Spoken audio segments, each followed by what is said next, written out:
Hey everyone, welcome to the Just Podcast.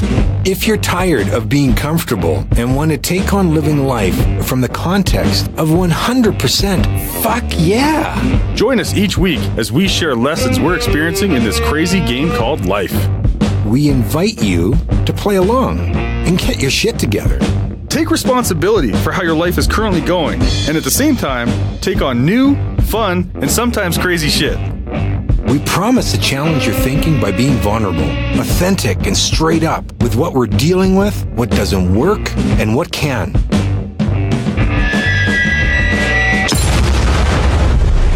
Be warned, this is not your grandma's podcast. Welcome to episode 52 of the Just Life podcast. And we have another guest on the show, John Orian, founder of Play at Creation and Your Venture, Your Game. His biggest challenge, making something happen when he doesn't really have to.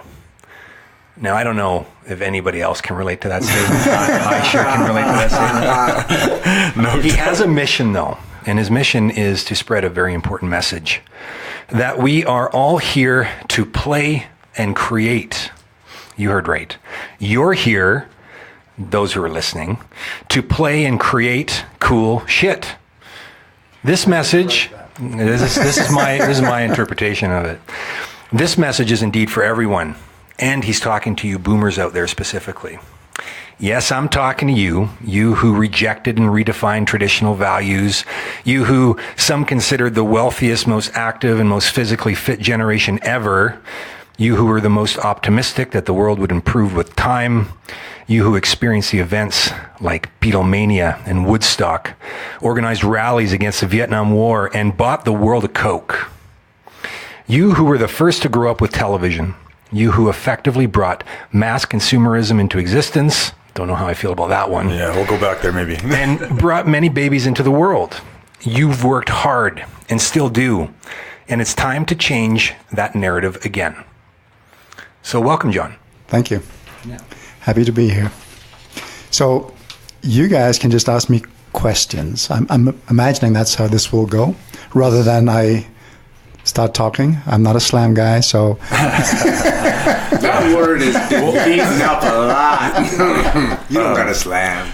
Can I take that one? Yeah, man, go nuts. The beautiful thing, the thing that I love about this podcast, or podcasting in general, is that we don't actually know how this is going to go, John.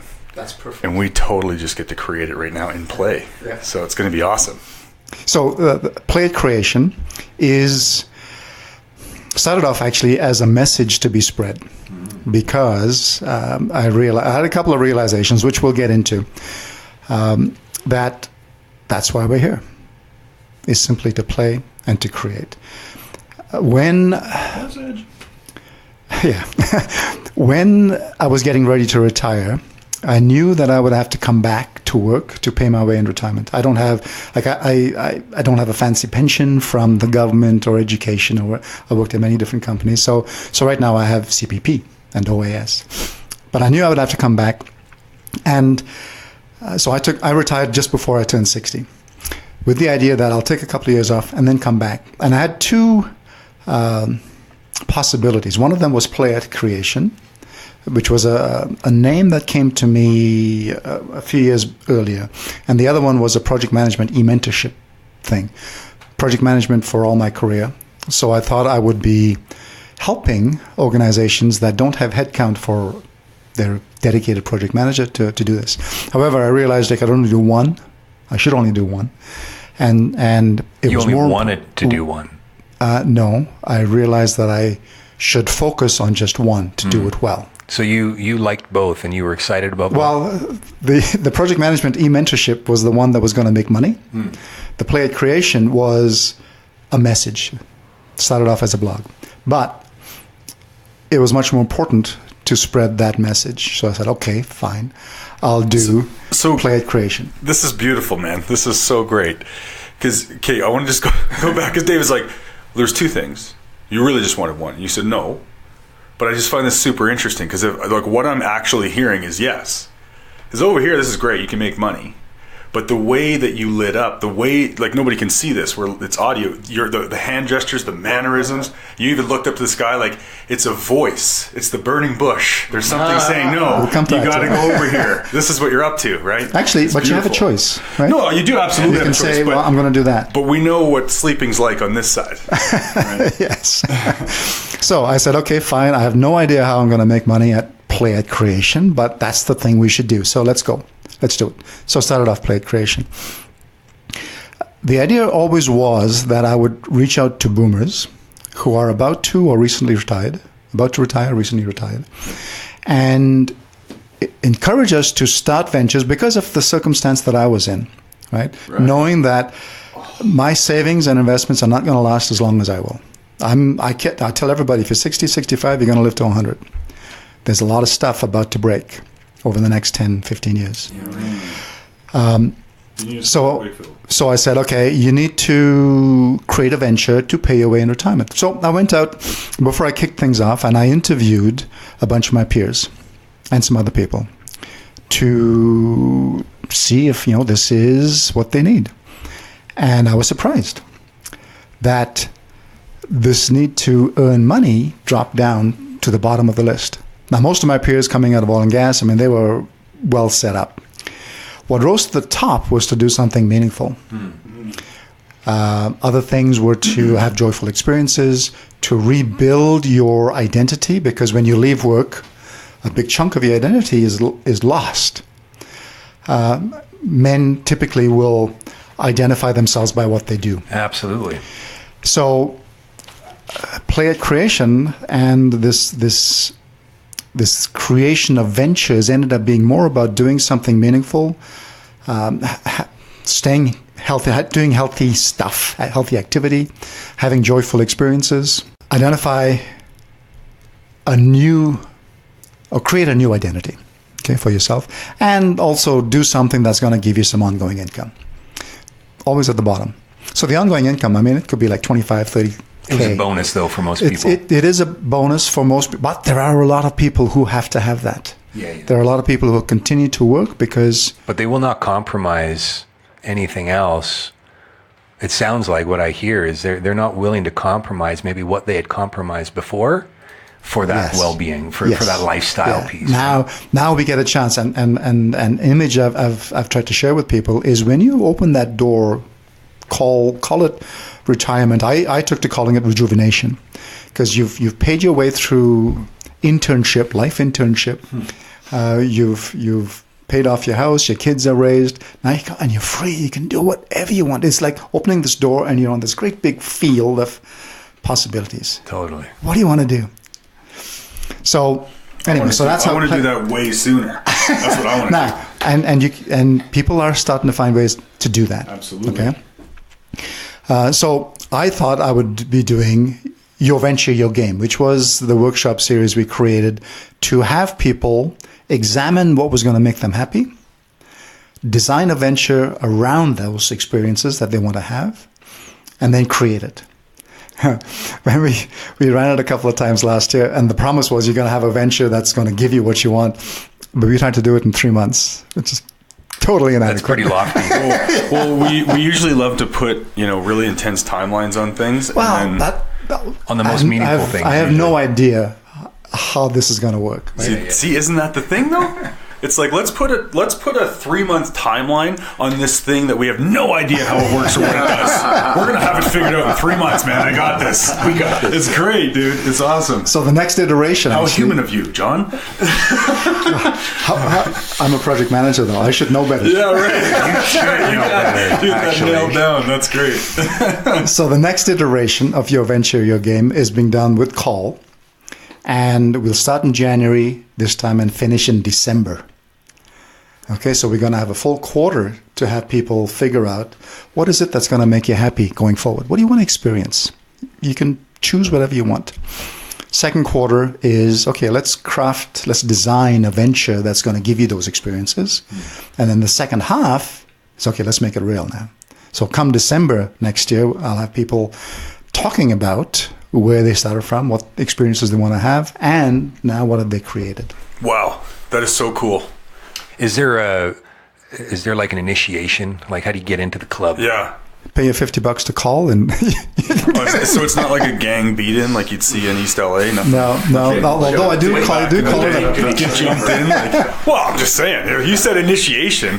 I did call it a band of adventurers because I'm But calling they're it a very nice quest. people. They won't They're hurt very, you. actually, what's interesting is that it's only been women who have expressed an interest. I would love wager that. why. No. Yeah, I love that. Yeah. That's a piece that I'd like to help with. I don't know how, but... What are you thinking? I was surprised to hear that answer. Oh, I'm actually not surprised to hear that answer. No. Exactly. But you're in it already. You're Exactly. ready. You're in this... You understand it, yes. Most men, most boomers, male boomers, and I'm only just really profiling my dad right now. He's got it that he has to have it all figured out, and that he doesn't need any help. Right. And so I'm just going to keep figuring it out and crashing and burning in the process. Yeah. It's fascinating. Yeah. I mean, a varied range of crashing and burning. They might actually be very excited about life. Yeah, some of them, well, they will be excited about life. They will have made things happen already. So that's why they don't need this help. But they're not actually addressing the thing that they really want. Mm-hmm. Yeah, there's a true courage of like putting it on the table what you really want. I would argue and say that if you're the average North American person, there's a program running that you're not actually allowed to have what you really want. You're not actually entitled to that thing. I think the little kid inside a lot of people are a little afraid of the cookie jar. That could be the Protestant ethic. That you have to work. Yeah, you got to work hard to get it. Right, you got to work. Easy. Totally. And I had this conversation with another young guy today. I was thinking, anyway, I guess it's going to go down a rabbit hole, but about technology, and I will not do that. But I'm really fascinated by this whole conversation. Actually, I'm really inspired by it because I think this is a big missing for people. Like, what actually makes you happy? So I'm reading a book right now. It's called "Don't Worry, Retire Happy." Mm-hmm. And what's great about this book, why I connect with it so well, is because it has nothing to do with numbers and market returns and this and that, all that bullshit. It has to do with like psychology and your why and what inspires you. And then you actually can formulate a lifestyle, obviously using some planning with the money part of it, but formulate a lifestyle now that gives you that happiness, those that joy. experiences that you choose. Yeah, in the book it mentions money a couple times. But what it's been talking about is community, relationships, projects, inspiration, exercise, good food, travel. Like, that's what it's talking about. It's amazing. There's that whole time element. You mentioned it when you said, how human of you, John, to put this time constraint on it. I know that a lot of everything that something I like to say to people is energy is all we are and time is all we've got. What are you going to do with your energy and the time that you have? Mm-hmm. Now, I don't take it really much further than that with people. Well, usually the conversation gets to that, and that's the period at the end of my sentence. But I do hear how there's got to be a balance in there, right? We're talking about the baby. There's a tick going on. And I don't know if it's a poem that I have read for you gentlemen before called Speed. And I don't recall Speed. That sounds yet. so appropriate. And it's about that duality with, living in the now and the future and the past, everything, and how we do it, how we deal with it. Push, push, push, the hustle's on. Even with the hairbrush, we be on the rush. There is no time that waits for me. The notion is absurd, though I'll often entertain it. Every time I check my fucking clock, I wanna bring it, cause I'm late. Oh my God, I'm late, come on. And I'm rushing through the race of life. I'm rushing to be racial, I'm rushing to my facial. I'm rushing like a Russian with a third world concussion. Cause economics up and made a rush to dust. As all things must when they move in a blur. I rush so fast I slur. I gotta move crass and make some promises. I gotta move faster so I can break them. Get your move on, get your groove on. Go lemmings, go lemmings, go, go, go. Move it, move it, move it. You gotta grab your gun, son's a man. You gotta kill quicker than the other man can. The shortest distance between 2 points is a straight line. So draw one on the chalkboards of their hearts and souls and minds and rule them out. Hurry! Oh my God, hurry up. Now these dogs are crying. Those kids are making noise. I got a souffle in the oven. The wife is coming home. I don't care if you didn't come yet. yet, bitch. You gotta get the fuck out of here. They're gonna start without me. Now they're gonna start without me. And now this bus is stopping at a green light. He's not the next contestant on fastest flight. So come on down. Come on down. Quicker, yo. Work with gravity. Come and hang with us. For we are flakes of skin. And we are pocket lint. And we are dust bunnies the size of tumbleweed. But we once were warriors. And we once were Wall Street. And we once were the wind. But who had time to see us? Everything moves so fast. So this is what we ask Wakefield to do, because you got a lot, and this is super appropriate. Thanks, speed. That was unbelievable. We ask him to pull out one of the more impactful elements of the piece and explain it a little bit. Start to pull it apart for people. I just have to comment though how it's so funny, it's so amazing. It amazes me every time. You always have a piece Yeah, it's so relevant. that goes like perfectly with the conversation we're having. It's just it's wow. It's like, It's not like You just happen to be it's sitting there. It's like, appropriate. hey, that sounds a lot like something I wrote. it really an element to it. legitimizes the conversation. It's like, wow, this man's put time into thinking about this already. Many men are, many women are, people are. What's the biggest takeaway out of that piece? You know, well, I should ask that to other people. Most of the time, I do that piece in under 1 minute and 9 seconds. That's why it's titled Speed. I literally shotgun that poem fast. But, you know, for the sake of being heard and understood, it's nice to slow things down. It's really, I wrote the poem on the way to a poetry gig that I was late for.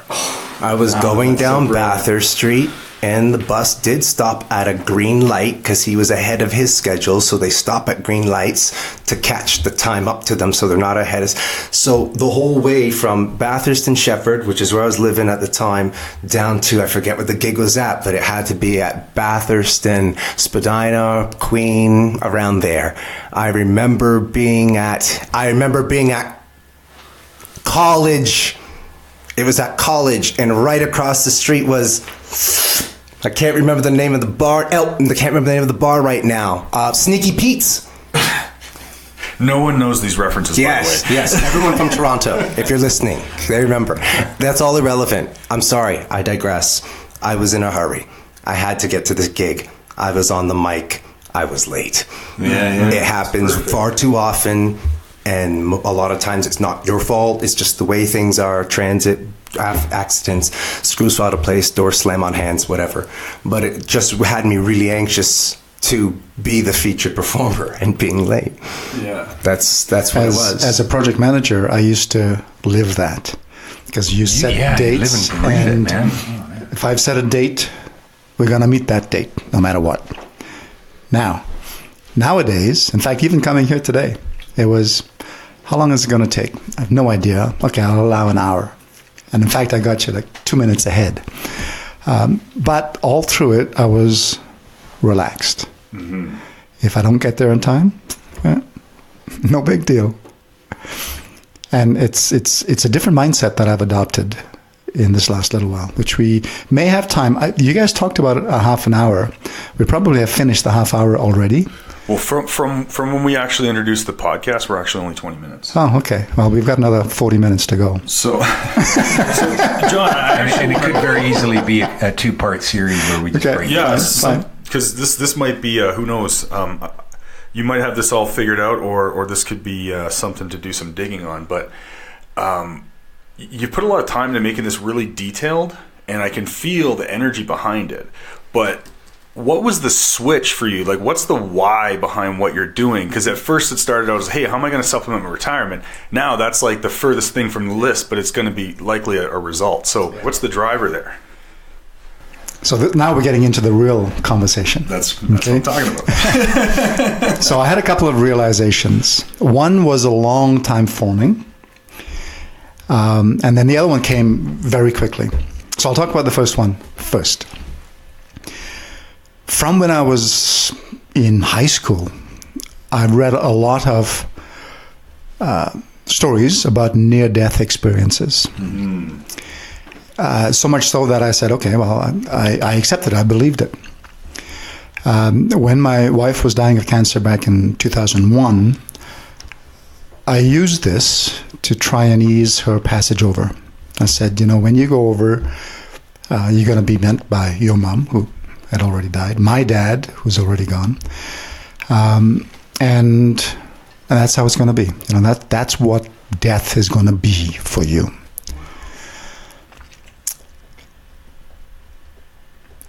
Later on, so this is a few years after,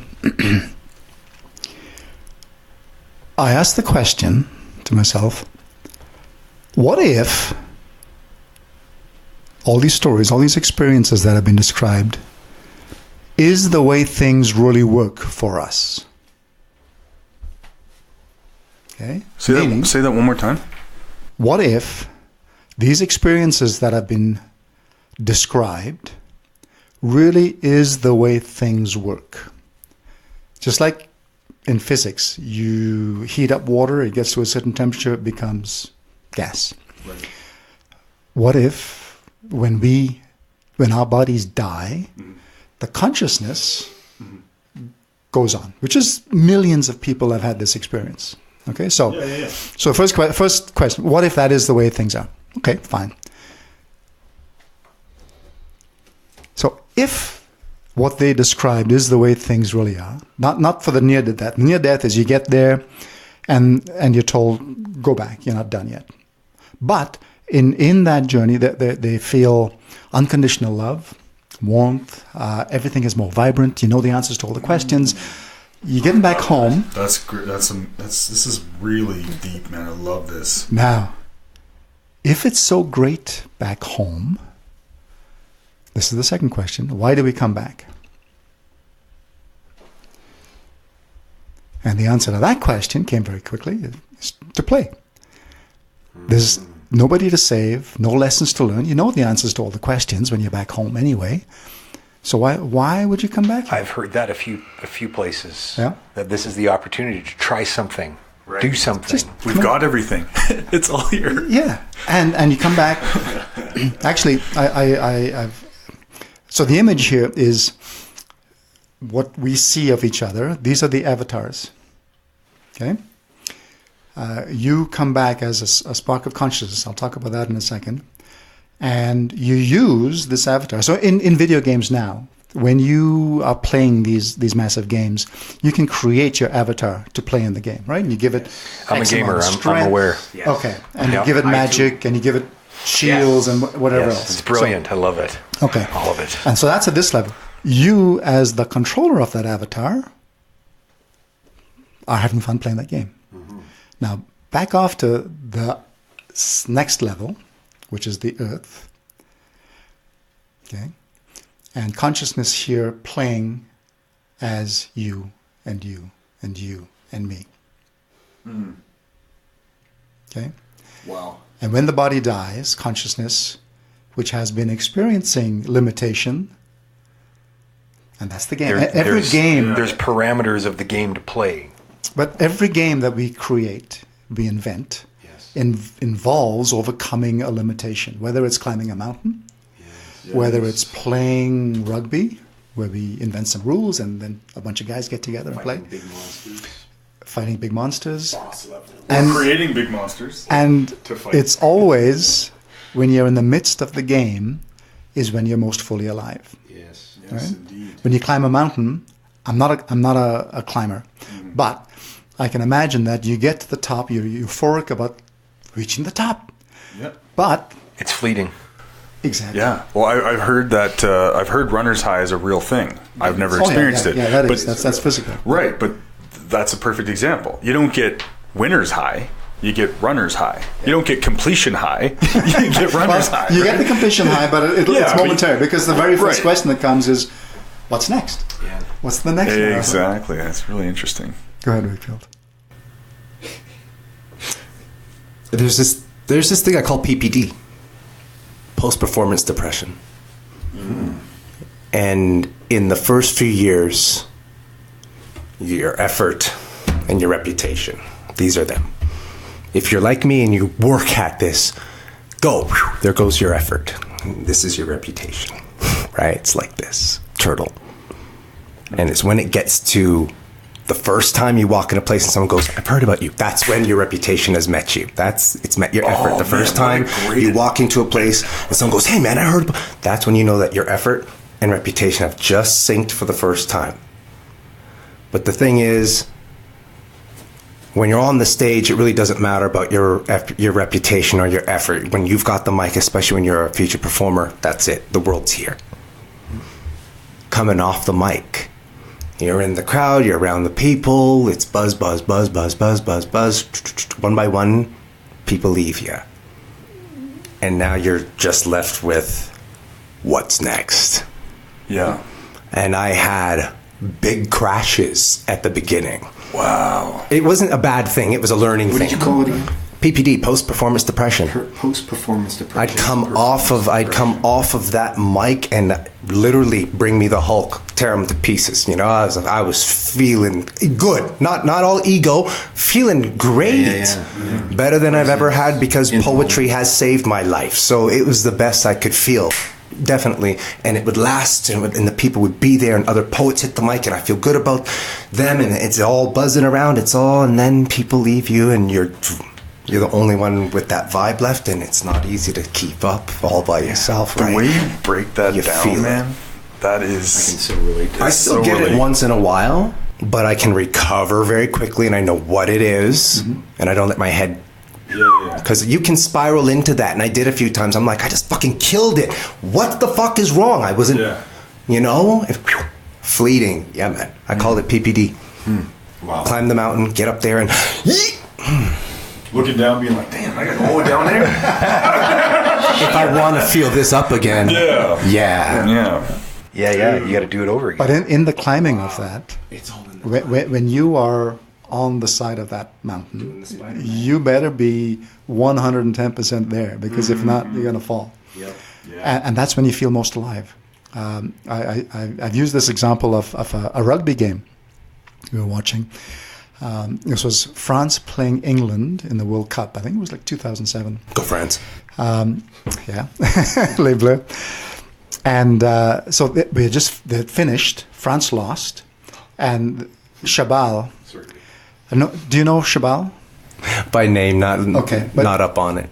Anyway, he's like this big caveman, hair down to there, and a big guy, and he's on the field on his knees, sobbing, and Johnny Wilkinson from the English team comes over and comforts him, and I thought that was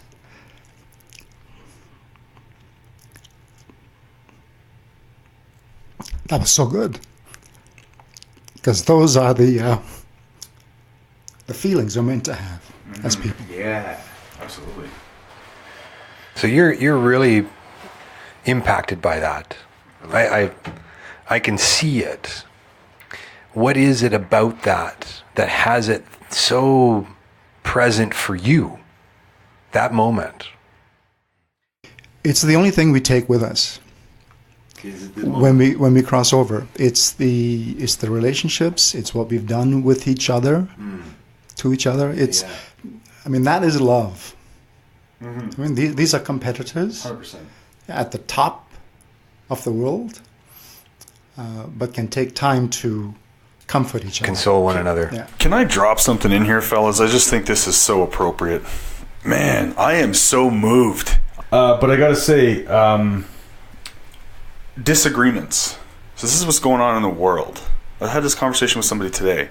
It's like if I, pull out anything that we're really serious about and attached to, religion or politics or nationalism, just leave that there. I disagree with you. I don't like you because you're from this country or that political party or whatever. However, can I for a second? Matter of fact, I used to be. There's an athlete in here somewhere. I used to play a lot of rugby, played a lot of football. I had, not at that level, but I experienced those moments because it's relative when you're doing it. You're laying your stuff on the line, and you're not getting paid. But I can look across, even at a young age, regardless of what color jersey the other guy was wearing. Don't like this kid. Stepped on my back, actually. Specific guy. On purpose. We made eye contact. but I can appreciate. I can have I appreciate. I don't want to hurt the guy personally. I'm not that kind of player. But if he gets hurt, I get hurt. I'm hurting for that kid because I don't want to see him get hurt. Right? I've had those moments with people I'm competing against. Can we get to the point in the world that we can disagree on our religious faith, our political faith, or whatever, but as a man to man, you have people in your life you love, you have those relationships you talked about, all those things that actually matter. Can I put that at the forefront of, now what can we do together? Let's put all that shit over here, because I was thinking about this earlier. Look at the two of you guys. He came in here earlier and talked about wanting to support people and give them a better journey as they cross over.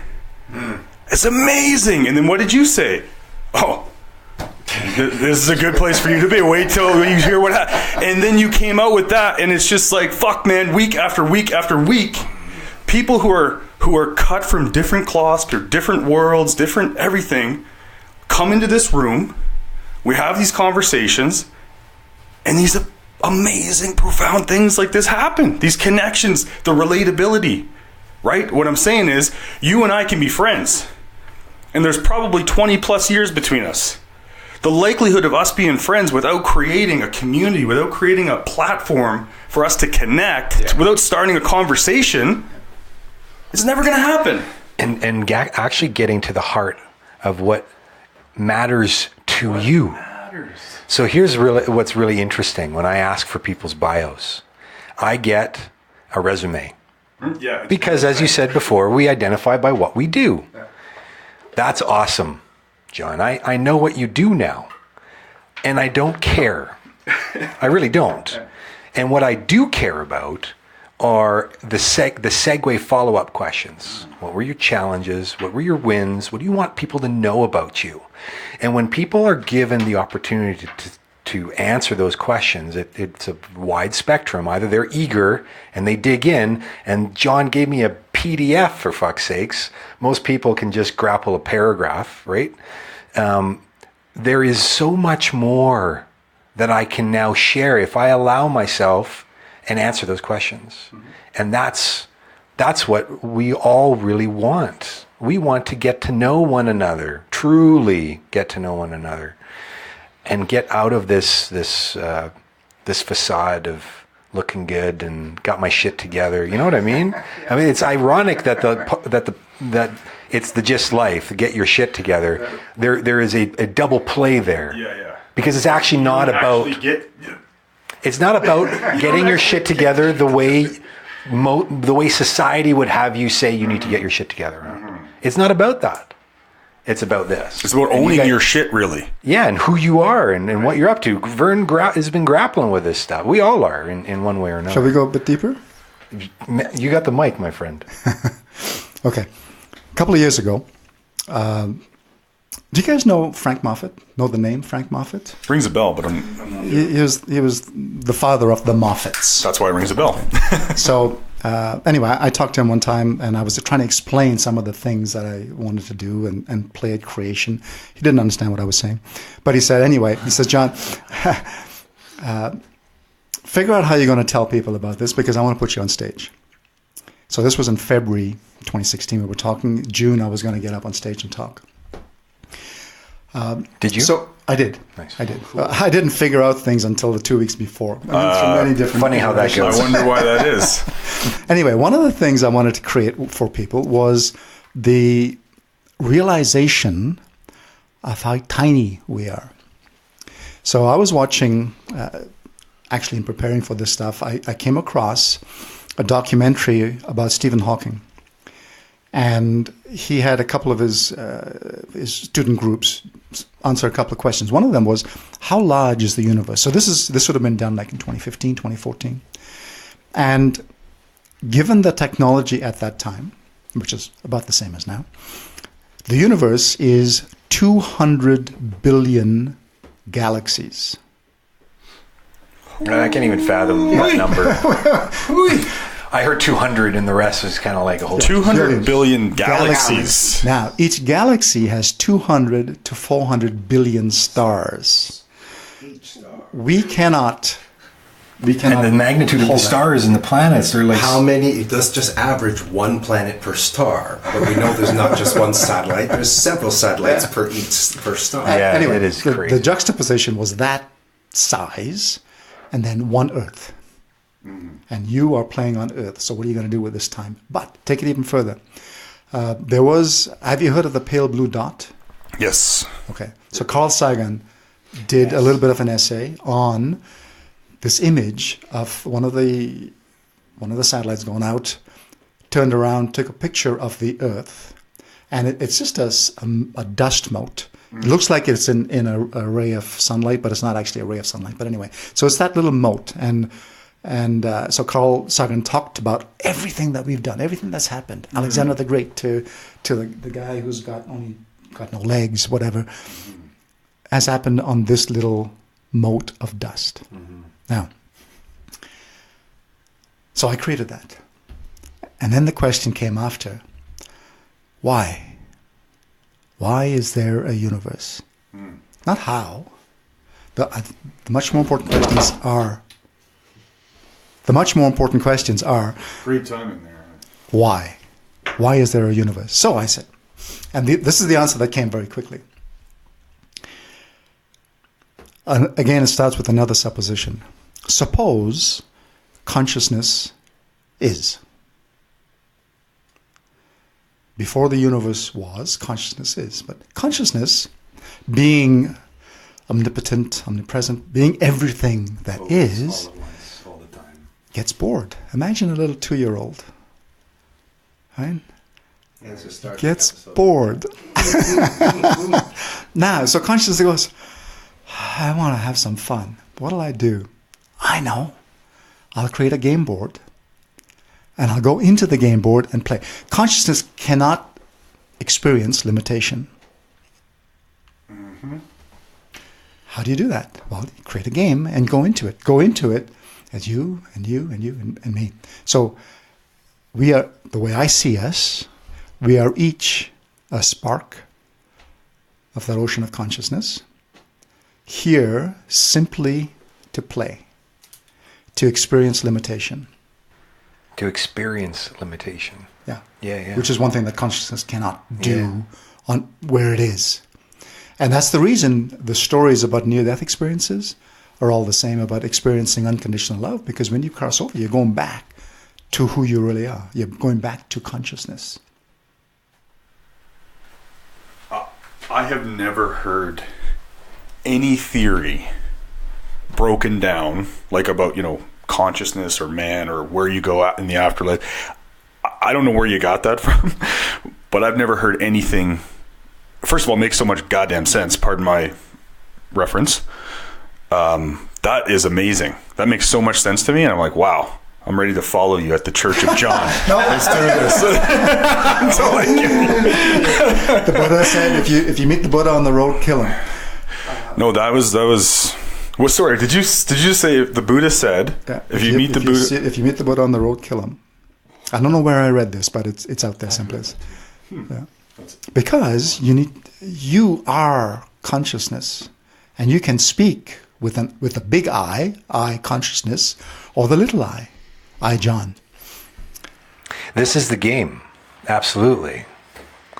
It is being able to play at all of those levels and like create what's possible. Not be limited by the limitations. Create new limitations to work towards. Break those limitations. That's what we are always inspired by when we see the greatest athletes and the Olympians and where all this has come from, right? Like the origin story of this. Little thing said, you mentioned Carl Sagan, you mentioned Stephen Hawking, and then there's Neil deGrasse Tyson. You know who that is? Yes. Okay, you know Neil. Okay, good. He's a hero of mine for obvious reason. I heard him in an interview, and he was asked a question. He said, someone asked me this question once and I had no trouble answering it. He said, Neil, if you could live forever, would you? He said, no. And everyone has asked themselves that question since you could figure out that concept when you were little. Oh, living forever. He said, never. I'd never do it. And when the question went out, I immediately said no, not knowing why. It was a knee jerk. Would you leave? No. Right there in me, it was there. But I didn't have the reason. I just knew. And he says, because I know I'm finite. Basically, he said, I've got shit to do. And I've got a finite time to get it done. I want to do things that are going to stay in the world, be good for the world, to the world. He wants, not with ego, not ego driven, but he realizes the gifts that he has that he can give to the world. So he wants to do as much as he can. He says, if I always have tomorrow, shit will never get done. Someone once said to me, the reason you get a lump in your throat, this is everyone's belief systems getting thrown around. The reason you get a lump in your throat is because what's in your head, what's in your mouth, and what's in your stomach don't sync. What's in your heart, what's in your stomach, what's in your head, what's in your throat, they don't sync up. And that's why you get the lump. The words don't want to come. They're not ready. You're not synced up. A lot of people say that's what that lump is.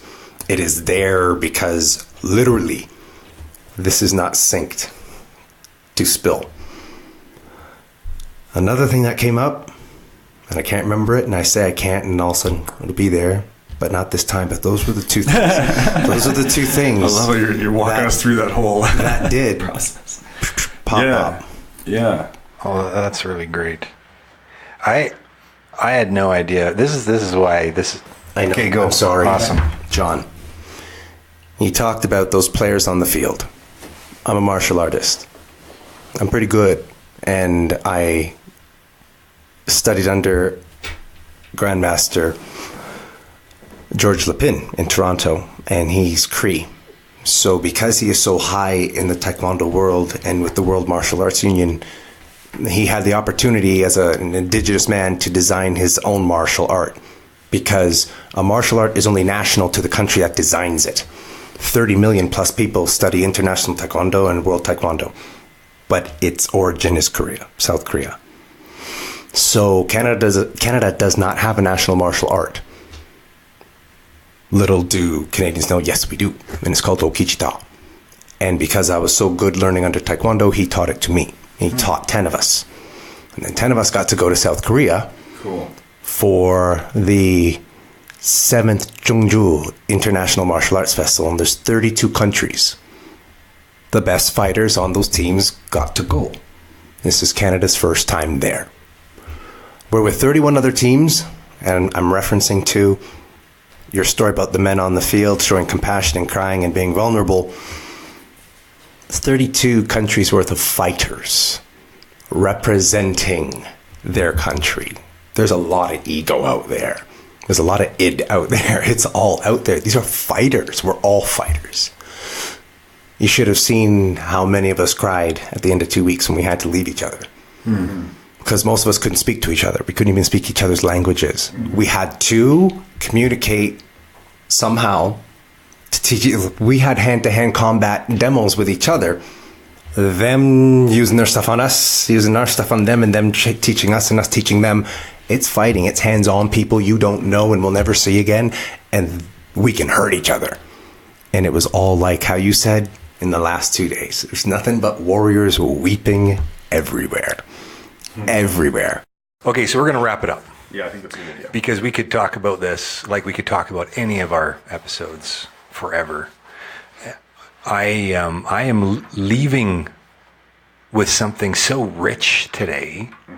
Like the emotion is just, because I got to keep my shit together, is the story I got running. But it's like it's just underneath the surface, and it is inspired action. This is what I call it. When I know that there's something and I'm excited about what it's going to generate for me. And I'm super thankful and grateful that we actually got to spend this time with you, John, because it was really magical. And we'll have you again for sure. We'll have another conversation. Yeah? Yeah. All right. So that's episode 52.